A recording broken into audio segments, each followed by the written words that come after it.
একজন পুরুষের রোজগারের উপর পর্যায়ক্রমে কার হক বেশি, স্ত্রী সন্তানের নাকি মা বাবা ভাই বোনের? দেখুন, মা বাবার সাথে কারোর কোনো তুলনা চলে না হক আদায় করার ক্ষেত্রে। হক আদায় মানে শুধু টাকা পয়সা খরচ করা না। আল্লাহ এবং তার রাসূল সাল্লাল্লাহু আলাইহি সাল্লামের পর সর্বোচ্চ শ্রদ্ধা পাওয়ার হকদার, সর্বোচ্চ ভালোবাসার হকদার কে?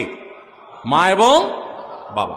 মা বাবার চাইতে বেশি ভালোবাসা পাওয়ার হকদার পৃথিবীতে আর কেউ, শ্রদ্ধার হকদার আর কেউ নাই। কিন্তু অর্থ ব্যয় করার ব্যাপারটা একটু ভিন্ন। স্ত্রী যদি থাকে তাহলে প্রত্যেক স্বামীর উপরে কর্তব্য তার স্ত্রীর ভরণ পোষণের ব্যবস্থা করা।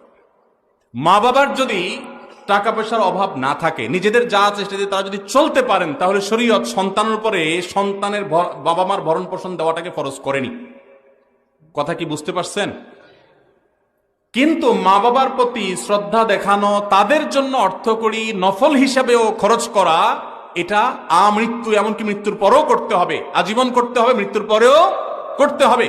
স্ত্রীর সাথে তো যতদিন বৈবাহিক সম্পর্ক থাকে ততদিন, বৈবাহিক সম্পর্ক না থাকলে তখন আর তার ভরণ পোষণ আবশ্যক হবে না। অতএব এটা দেখে কেউ আবার এটা মনে করেন না যে ইসলাম কি মা বাবার উপর স্ত্রীকে অগ্রাধিকার দিয়েছে কিনা, মোটেই না। কিন্তু খরচের যদি ব্যাপার হয়, স্ত্রী অন্যের ঘর থেকে এসছে আপনার ঘরে, অতএব তার সম্পূর্ণ দায় দায়িত্ব আপনার, আপনি তার ভরণ পোষণের ব্যবস্থা করে দিবেন। বিধায় মা বাবা তাদের জন্য খরচ করবেন। যদি তাদের টান থাকে, যা আছে তাদের না হয়, তখন আপনার উপরে কর্তব্য হবে তাদের জন্য খরচ করা।